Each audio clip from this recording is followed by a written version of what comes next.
Welcome to episode number 86 of Hoop Talk Fanatics.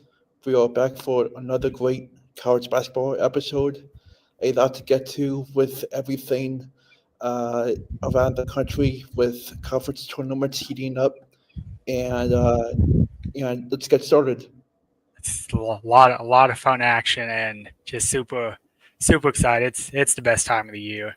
This week's Mhm. always special, and we're going to talk about a lot of games. And I've already watched a lot of fun games in some of these smaller conferences. And now that the big conferences tipping off for their conference tournaments, it's just primetime college basketball season. That's why we love it. So let's go to our first matchup uh, in the MVC tournament, the semifinal game, Drake against Belmont. Drake beat Belmont by 7. Uh, I got the chance to watch some of this game, and I really liked how Bennett Storts, uh, who is the one that dropped 24 points with 5 rebounds, and Drake scored the final 7 points of the game and tied it at 50 with 2 minutes to go in the game. And this one was definitely interesting game at all levels. Yeah, dude, Drake's so much fun. I've been fortunate enough to watch him in person once this year against Kansas State, and they're just such a first off, it's just such a fun story. All the D2 guys and the coach coming from that level and having the success that they've had, and like it's fun. It's easy to root for them with that, but like they're really good basketball players. Starts one conference player of the year. Masker always a really good scorer for them, but he shot the ball about as bad as he has all season this past week, and Mhm. that didn't cost them. But he doesn't shot the ball well. They just have a lot of good players, and they just get after it. Bennett Starts is always on the floor. He doesn't rest. He probably play. I don't know if he came off the floor at all in this conference tournament. Looks like he Mhm. played. The box score says he's played 119 of 120 possible minutes those 3 days, which is pretty crazy in a conference tournament setting. But they did some different things to kind of manage and play him off the ball a little bit. But like his running mate Mascara, he didn't shoot the ball at all. Like not well at all. He's just missing threes. Wasn't a factor offensively. And it's just a fun squad. The job McCollum's done. They've really slowed the game down, and they're they're gonna make you play at their pace. And it's tough for teams to sometimes do that. And Mhm. they just manage the game so well. And Bennett starts. He seems to make every play they need down the stretch in any close game. And they've been a decent amount of close games, but it feels like he always makes the play that they need to kind of keep the opponent at bay or to win a game for them. I didn't see what was the shot percentage from the field for Drake. In that game, Yeah. they shot 39, 4 for 19 from three. I don't think they didn't shoot that well overall in this tournament because on Mhm. the season they don't they I don't I think of the team they kind of didn't shoot the ball well. They're 48% from the field and 36% from three on the season. And I mean against Belmont at least they were well below those averages. And Mhm. against Bradley they didn't shoot the ball well either. So like they did eventually, but they struggled in some spots. And it's just But yeah, they didn't shoot the ball great against Belmont, and Belmont's a good team, so that was an impressive win because that's those type of games are never easy, and the Missouri Valley Conference tournaments usually has some upsets, and it's nice to see them take care of business. Mhm.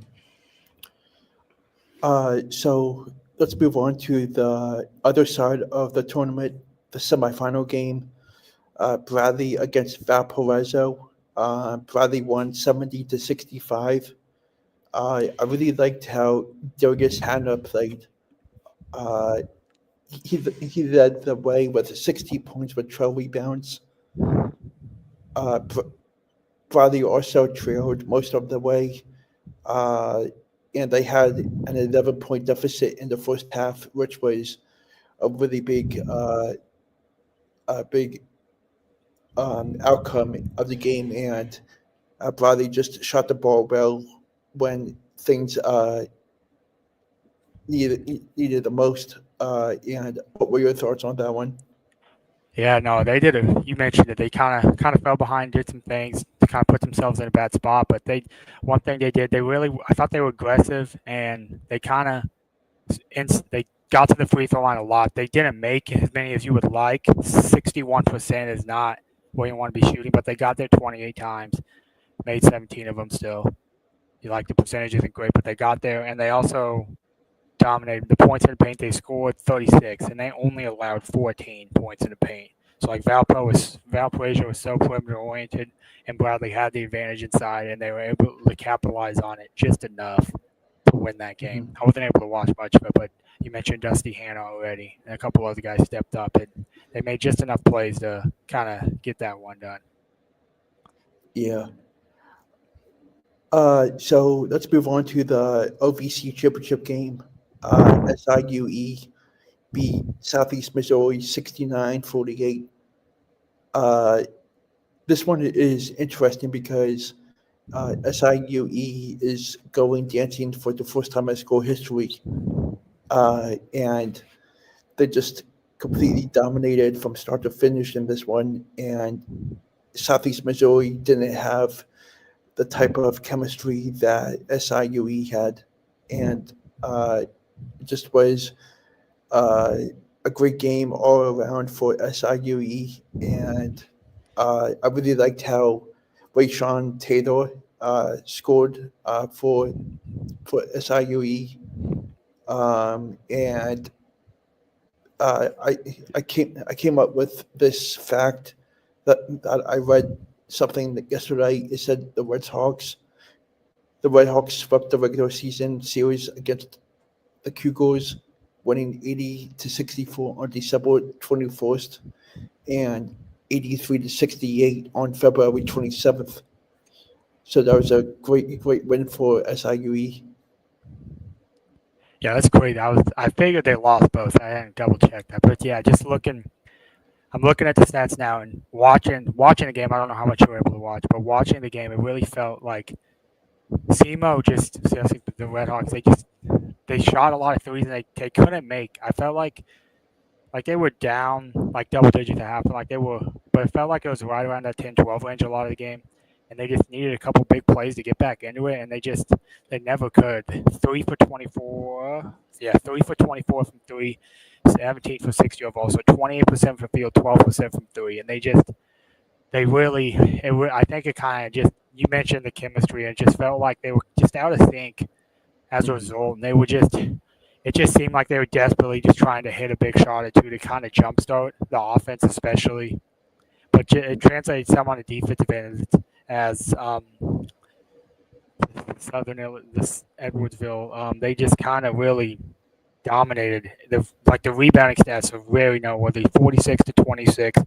They got 11 offensive rebounds, 11 second chance points to 2, and they got to the free throw line 28 times. It's just when you're struggling to make shots like SEMO was, and you're not going to win games when you're also getting dominated, like rebounding in the paint. Like, there's no recipe to win games if you're struggling in both those areas. And I think that was an area SEMO had success in the regular season matchups. And I think you could tell from the tip that the Cougars SIU Edwardsville, the Cougars, they were just locked in. Just really made it a point of emphasis from the opening tip to really be physical and just make the plays. And you mentioned Rayshawn Taylor as well. He's had a big season, a big week for him as well. I forgot to double check this before episode. I believe he's the guy we were talking about that he broke a scoring milestone in this tournament. Do you have that on top of your head? Yeah, in my notes I have it. Okay, he broke Jason Holmes' 1,949 points that was set in 1997. That's big time. He's going to be a fun player to watch in the NCAA tournament. He just dominated. He attacked. He was aggressive getting to the rim. He shot 26 free throws in those 2 games. I'm curious. I'm anxious to see who they get in the first round. I'm really interested. They're going to be a low seed because they're probably a 16 seed. They Yeah, didn't do well in the regular season, but that's maybe the I don't first know. four. Maybe they're in the first four. Yeah. Yeah, the first four. That'd be a fun one. I'd love to see him in that type of action. He's a guard. He's tough to defend, and Simo really struggled with that. So I'd love to see Mhm. Wayshawn Taylor and Dayton one of those first 2 nights. What's your prediction for who they go up against in the first four, possibly? I don't know because a lot of the conferences are still to be determined. Yeah. We got a couple championships tonight that we'll talk about later. I think the Sun Belt winner could be one of those low seeds, It maybe would. a 15, so they might not be in that range. I was just thinking about it. It would be awesome to see them against Lipscomb. Lipscomb's got that potential Yeah. to be down there. Yeah, Lipscomb's interesting. I watched a little bit of that game as well, not as much Hmm. as because I watched this whole Ohio Valley. I always love this Ohio Valley tournament. They're always the first bid, and it's always a Saturday night on like ESPN2 or ESPNU, wherever they have it. And there's been some really good teams in those games, and they went into tournament games because like that's I don't know. I remember that's been like the Saturday only auto bid. That's been the first auto bid for as long as I can remember. Like I still remember when Murray State was in the conference that John Morant played in that game once. Belmont had some like there's been NBA players. Murray State's been really good teams, won tournament games. Belmont's won tournament games when they used to be in this conference. So like the conference isn't quite as strong, but it's still a super fun conference, and I think we saw a couple really good basketball teams playing in this tournament. Yeah, it should be interesting to see what the selection committee does with their opponent, possibly during the first four. So let's move on to the ASUN championship final between Lipscomb and North Alabama. Lipscomb pulled on North Alabama and won with a score of 76-65. I actually saw that it's the first time in 2018, since 2018, Lipscomb punched their ticket to the NCAA tournament. That's crazy. I feel like now that was a fun one. I watched so many games this weekend. I'm trying to keep them straight. I think this was the game Sunday morning. Or like at like noon Sunday. I was watching because I think I I just think am it all was like confused. the But noon Eastern game. I the noon. think. That's what I'm thinking because I think I was watching when I Yeah, was at the gym and I came home for the second half. I'm just trying to think of how I'm trying to remember how it ended. But it was just I was I actually know I was actually Anderson had a big game for Lipscomb, I was actually watching and the game it just while I was working. That's what, yeah, this was the one we were talking about. I remember texting about this Yeah, because I know this game was yeah. fun. But for some reason, I'm just struggling to remember. Yeah, just Lipscomb just, I don't know, they made more plays. They were really aggressive. And some of the Hmm. free throws at the end were getting fouled, so like the stats could be a little inflated. But they shot 30 free throws. It was a physical game overall. So like North Alabama still had 26 or 24, I liked but Lipscomb made I liked 26 of how 30 free throws, which is pretty crazy. I liked how Will Pruitt played.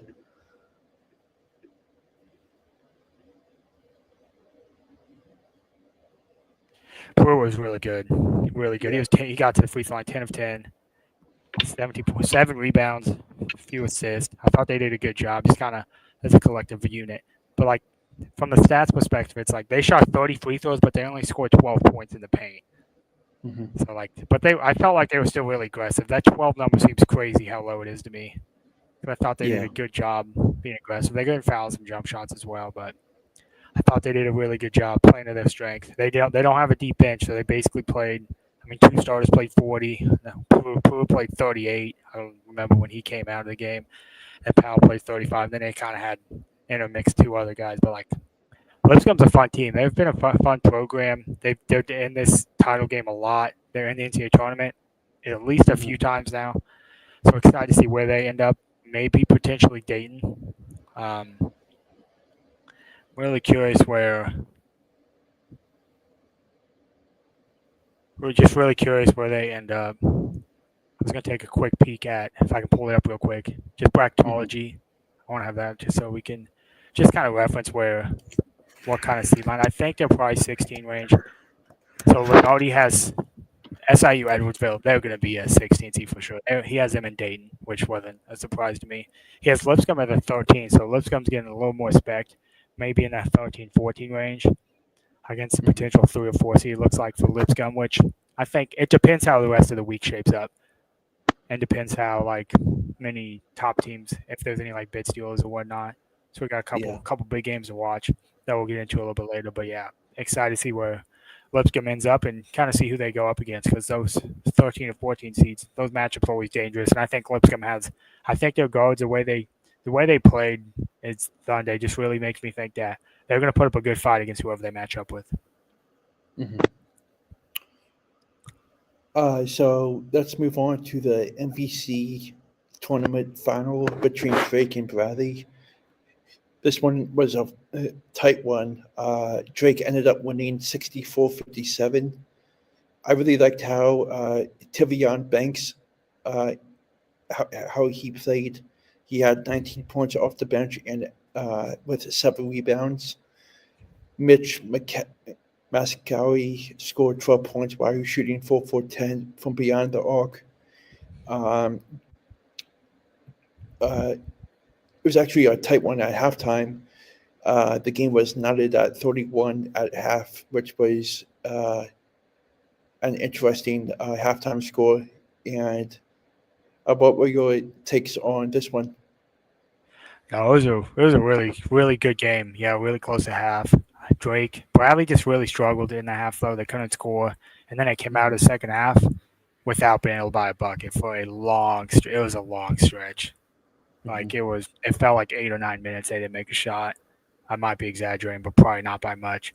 It was a long time to start that half, and Drake wasn't necessarily doing a lot, but like they were playing their style. They hit a few shots, and all of a sudden that lead was like 10 or so, and Bradley just couldn't quite keep themselves within striking distance. It was single digits for a lot of the half, but Drake kind of pulled away a little bit at the very end, and just a few plays went their way, and just yeah, Bradley just wasn't able to do what they needed to do. And I felt like Bennett Starts we talked about him already, so we don't have to go too much into it. He made a few of the big plays that I kind of mentioned. Mhm. Scored 24 points. He was just huge. 5 for 7 from three. Made a couple big, I remember a couple big shots in the corner, or at least one late in the shot clock. He made a couple, just like if he can get to that mid range, he had a couple threes late. He had a couple threes I know in the first half, late shot clock situations that would just kill it for Bradley because they were doing a really good job defensively. And that's what Bennett Starts does though. If you give him a little bit of space, he's gonna get a good look off, and he's gonna make them a lot of times. And Mhm. those late shot clocks, those big buckets, late shot clocks can just be killer to a defense's momentum and confidence. If you give up a couple of those, and all of a sudden you're trailing by 5 or 6 points, and it's just if you miss a couple shots on the other end, it just can kind of spiral, and it did kind of do that. And Drake, when you fall behind against Drake, it's not easy to come back against him the way they can kind of control things on both ends. And fantastic job with Drake. They've fantastic season, and they are going to be dangerous next week. Mhm. Uh, where where in the tournament do you see Drake being at? I would guess a 9 or 10 seed. Mhm. They're really tough to grade. Um, it's gonna be interesting. I assume Lenardi has him in an 8-9 game, but I will have that up. I'm gonna take a quick peek while Lenardi has him. He does have them. He has them at 11 seed, which I think is low. I think they'll be a little higher than that, but they're gonna be a tough I out. think I think Field of 68 released their latest bracket, and I forget who they put with with them. I'm not sure, but you can take a peek if you want. But Yeah, that's a better one to have. I like having their bracket. They do good yeah, stuff. I think one week they had them playing Texas Tech or something. That would be something. Yeah. I'm pulling it up as we speak. Sweet. Yeah, they're a good one to have, though, for sure.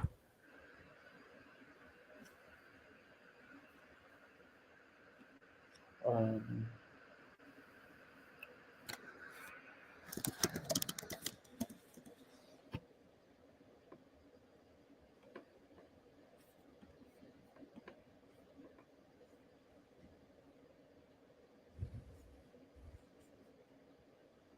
okay, so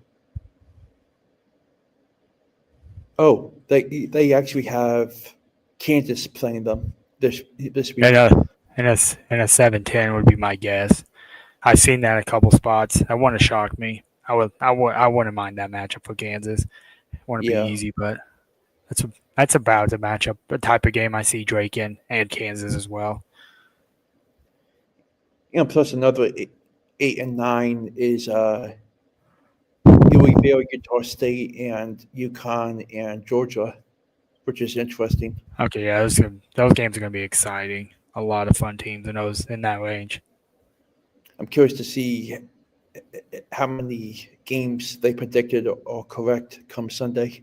Yeah, it'll be really tough. Probably not many because it's just so Yeah, hard to have that. But yeah. it's always interesting to see. It's still fun to always project, have a good idea what people think. Hmm. So we have three more conference tournament games to recap, and then we can dive into our individual favorite teams, and Sweet. then we can go from there. Sounds good. So our third to last one is the Sun Belt Championship semifinal game, Arkansas State against South Alabama. I didn't get to see this one, but uh, I saw that it was a 3-point game towards the end of the game, and I saw I was reading up on the game and I came across Joseph Pinnan scored 23 points with 6 rebounds. Yeah, he was really good. Yeah, and Kobe Julian dropped 14 points, 5 rebounds. I don't know how much you saw of this game, but what were your takes on this one? I watched a lot of it, at least late. Barry Dunning for South Alabama, he went crazy. He had 27 and 13. Hmm. Ormiston for them at 21 and 9 as well. Like those two really had huge games, but they did not get the production from the guards that what they would have hoped for. Miles Corey had a dozen, but they didn't get many points from those other guys, and that's kind of been the case for them a lot this season. But like when you have two guys combined for 48, you hope and you can get that was a game that you really feel good about. They had a chance, like Dunning had a three late, I believe, to tie, Hmm. and then they weren't able to capitalize after that. But it was just a fun matchup. It was a really good basketball game, and Arkansas State's currently playing right now, so we'll see if they're able to secure their tournament bid. Hmm. So, what were your thoughts on the WCC tournament quarterfinal between Santa Clara and Pepperdine? That was crazy. I did not watch it all, but I watched most of the first half. It was the West Coast games always tough to stay up for, Hmm. and we'll have I that think same I trouble. think I think I ended up watching the last 10 minutes of that game. I watched, yeah. So I watched a lot. It was fun. It was a fun one when I watched. I wish I would have And stayed up, then but and then it was I good watched basketball. and then I stayed up to watch majority of the San Francisco game. San Francisco, nice. Yeah, I'm glad San Francisco is really good. Them against Gonzaga is going to be a great basketball game, and that guy that guy that's gonna be Beasley fun. is insane. He is. He Yeah, probably 30 last night, 29. Wow, he he's dropped he dropped crazy. He's only 29 averages and 8 points a game though, so it's like, what's it going to be like? They don't. as well Well, as Malik Thomas Thomas is and kind of their big guy. I don't know if Beasley can. He's not going to score 30 every night, but if he can be yeah. a consistent guy who can hit a few threes a game, that really can open things up. They're going to be tough to defend for Gonzaga. Those guards can really score the ball. Hmm. Interior, I think they might have some problems with Gonzaga's bigs, but that's going to be a great basketball game tonight. And I'm really and Pepperdine, Santa Clara. Pepperdine I don't know. I thought Pepperdine, for when I watched, so I watched first half. They did a good job just keeping it close. They were just Mhm. playing tough basketball. I felt like they did a good job on both ends of the floor, and and then late they just found a way to win.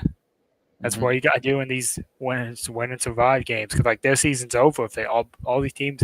It's like the season's done. Postseason's not happening for these teams. So it's like you gotta find a way to win. Mhm. What are your thoughts on the Pepperdine game tonight? That's that's they're a 20-point underdog for a reason, and I don't know if they're going to be able to hang around. They were not good this season. They Let's check how much they lost to St. Mary's by during the regular season. Pepperdine, they lost by 30 and they lost by 24 in those two main Mhm. innings. So like it's not looking great for them. Just offensively, I just don't know how Pepperdine's going to score the ball. They battled last night, but like the way St. Mary's defends, it's going to be like I don't know how much they're going to be able to score more than 50 in this game. It's like it's going to be tough. I don't see this one being close personally, Mhm. but it's like anything can happen in March, as we know. So really excited to see how that game turns out. Speaking of tonight's games, I'm definitely more into the 9:30 game and the 11:30 game. The which games? I think Cleveland State. Oh, those games will be good. I forgot about those as well. Yeah, Cleveland State will be good. Oakland's up and by a then few right now, so yeah, I'll have those two. I think UNC Williamton starts in a half hour from now. Yeah, the Colonial is always a fun one. That I assume those are the semifinals because I think I watched quarters yesterday.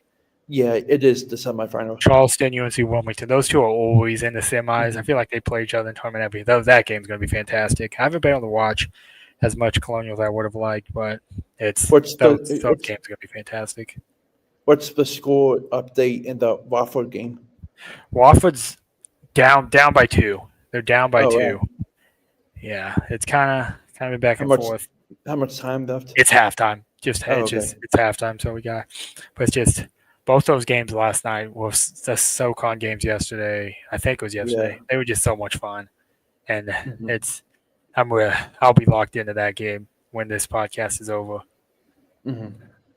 Actually, speaking of that, I have one of my other Twitter followers. I actually grew up in the same neighborhood as him.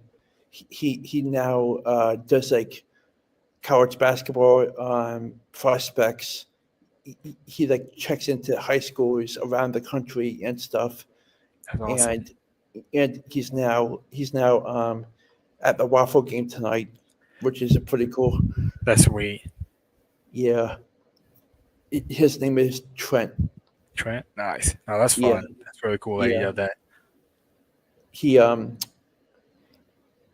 I think he stays around the Atlanta area and sees a ton of high school games around that area. There's a lot of big high school prospects down there, so that's a Yeah, lot of fun. and then I definitely have to ask him if he's gonna go to any of the region tournament games. Oh yeah, they are down there. That'll be fun. Yeah, yeah. So moving on to the San Francisco Washington State game last night. I know we touched up a little about it while we were talking about the Pepperdine game. Yeah, Uh, I was watching that game, and San Francisco's transition offense is absolutely dominant, and I think it's going to be pretty interesting to see how they go up against Gonzaga tonight. definitely. That'll be a big thing. I know it's just from looking at the Yeah. stats. I don't know how much you would have noticed as watching, but it looks like they dominated the offensive glass. It looked like Hmm. they were getting basically any second chance points they wanted. They didn't shoot the three ball great, but Yeah. I mean, I see 21 second chance points to two. They got to bring that same intensity. You're not going to be able to replicate those numbers against Gonzaga, but like they have to bring that same type of effort and intensity from the jump to be in this game, I think. And they're going to need another big performance from Beasley, probably. You're not getting 30 again, but he's got to hit some big shots. They got to have another guy with Malik Thomas. I feel like he's going to have either 24 or 25 points tonight. If he gets 24, 25, this might be an upset. That'll be my bold prediction for tonight. I like it. What's your prediction, score prediction for that game? I think Gonzaga wins by like 7 or 8. That's just a tough one for San Francisco. Yeah. I think there are ways they can a path to victory wouldn't shock me, but I think a lot has to go right for them. Like they have to dominate off some glass like they did. They got to be fantastic in transition. Like they were. They have to play really good physical ball like they did, but they have to shoot the three ball a heck of a lot better. They made 6 for 25. They probably need at least 10 or 11 for 25 type of night, I think, to be able to beat Gonzaga. So the last thing for this episode is we're going to talk a little about our teams. I started off with Villanova. They begin their Big East tournament run tomorrow night against. Wait, is it tomorrow or Wednesday? Probably Wednesday. Do they even play Thursday? What seed are they? They play Seton Hall. Oh, so are they the 7th seed maybe? Yeah, I think so. Dang, I thought it'd be higher. Probably, yeah. So they probably play Wednesday. And then the winner of that game plays UConn. Oh, dang. That's not a great one. Oh, I forgot there's 11 teams in the Big 12, or the Big East. So, yeah, Seton Hall, you just take care of business. It's one game at a time. Take care of business against Seton Hall and then see what happens. Like, they can beat any of these teams, and it wouldn't shock me. But 4 games and 4 nights is tough. I'm really interested to see McNeely against Dixon. That'll be a fun one. Yeah. Those are 2 really good players. And also that guy Ball.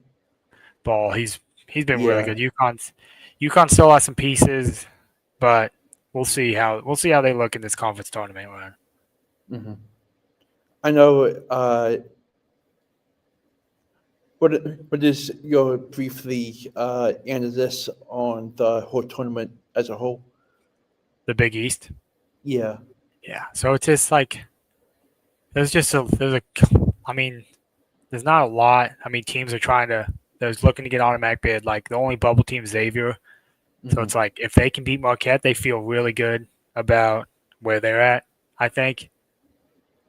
But it's just like but it's gonna be a fun tournament. I think Xavier can beat Marquette. And then you got Creighton. I think Creighton's really good. Creighton might be the best team in the conference. And I feel like Creighton's going to go on a run and maybe win the thing. Do you think Creighton is better than UConn? I think so. I would say so. I would say so for sure. I feel good. Is Creighton the 1 seed in this tournament? I have to double check. I'll take it quick. So I'm dumb. I take that back. St. John's is definitely the best team in the Big East. Yeah, they are. They are sensational. Cannot believe I blanked on that. They are so much fun. I do still think Creighton might win this. I still think Creighton can win the Big East tournament. That would not surprise me at all. I would definitely pick Creighton over UConn in a semifinal. But St. John's against Marquette in the second round, the semifinals are going to be sensational no matter who's there. The quarterfinals are going to be great too. In my opinion, the top 3 are St. John's, Marquette, and Creighton. I agree with that. I agree with that for sure. I think I would take UConn over Xavier probably, but not by much. I think number 4 for me would be Xavier. Yeah, I'm not mad at that. Mm-hmm. And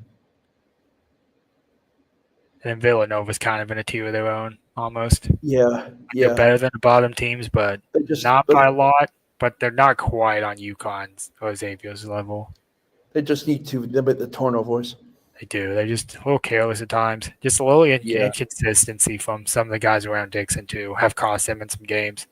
And I Mhm. just over a 4 game stretch, it's like different guys will step up on different nights, but I don't know. Dixon, like he's gonna probably put up 25 a night, Mhm. but it's like I don't know if they get it consistently from the other guys enough to win 4 in 4 days. I'm kind of annoyed the night one is on Peacock. Really, Yeah. I did not know that. And night two is on FS1. Okay, that's good. Peacock, Yeah. dang, that's disappointing. I did not know that. Actually, every day one Big East game is on Peacock. Not a surprise. I figured they do something like that. Yeah.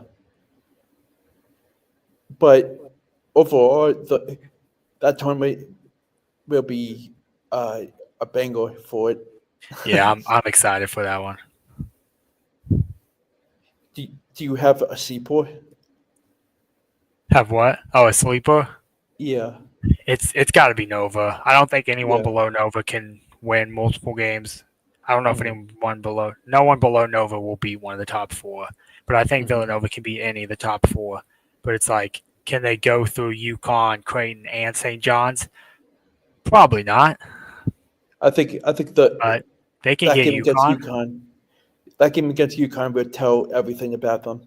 Yeah, like if you can, just get by UConn, and then once you get into semifinals, it's like Hmm. you just get like that's you just gotta get past UConn, and then you can kind of just see where things go. Like maybe Crane gets upset Yeah. somehow.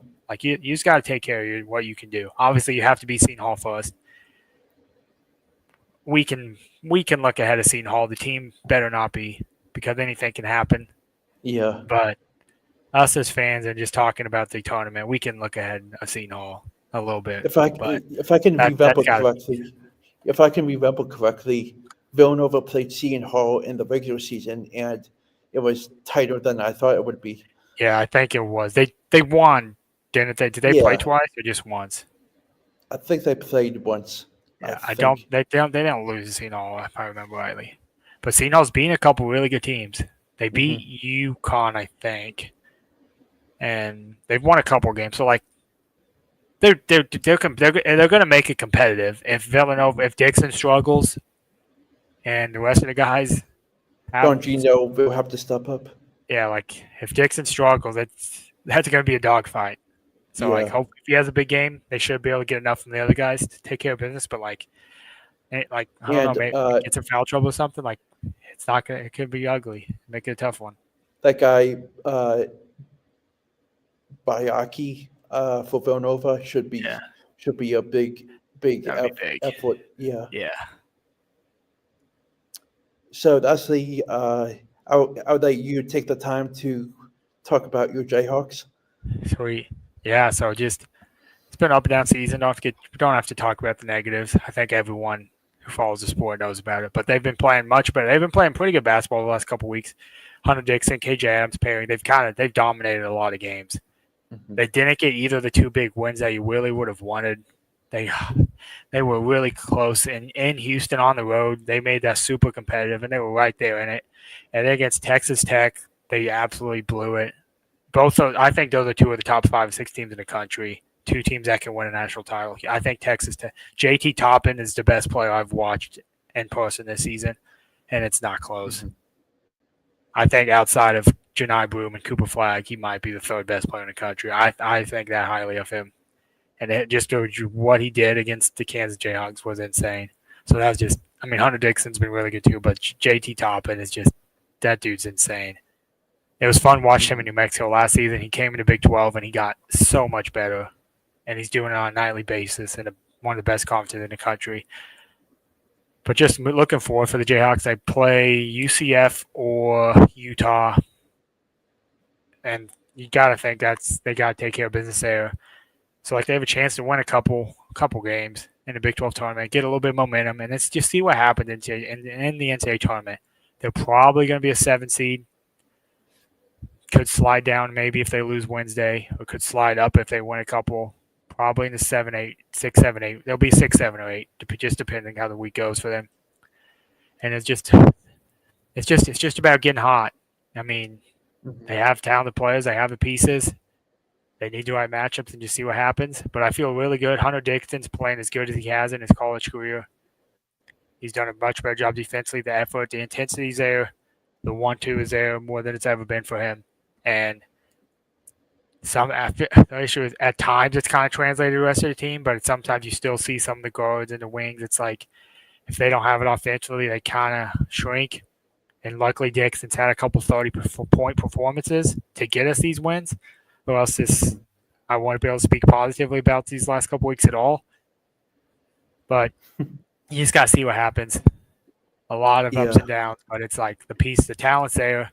The pieces aren't there to make a deep NCAA tournament run or a deep Big 12 tournament run, probably. But they can win a couple games in each. Maybe they can make the second weekend NCAA tournament. Just see what happens. And Bill Self's going to scheme up something that no other coach in the country could. He's so smart. He's going to have these guys prepared to play in an NCAA tournament game, and just got to see what happens. Yeah, this has been a great episode. Our next episode is slated to be next Monday night. I think 7:30. Good with you. Yes, sir. I think that was the plan. Sounds good. We'll definitely have analysts of every tournament games that have happened over the course of the next couple of days, and looking forward to the action starting up tomorrow, and that especially the appetizer for tonight between San Francisco and Gonzaga. That's going to be a good one. That'll be fun. And then I just can't wait to get on my laptop tomorrow and just chill and watch ball. It's gonna be fun. A lot of good Yeah. hoops in action. Yeah, definitely.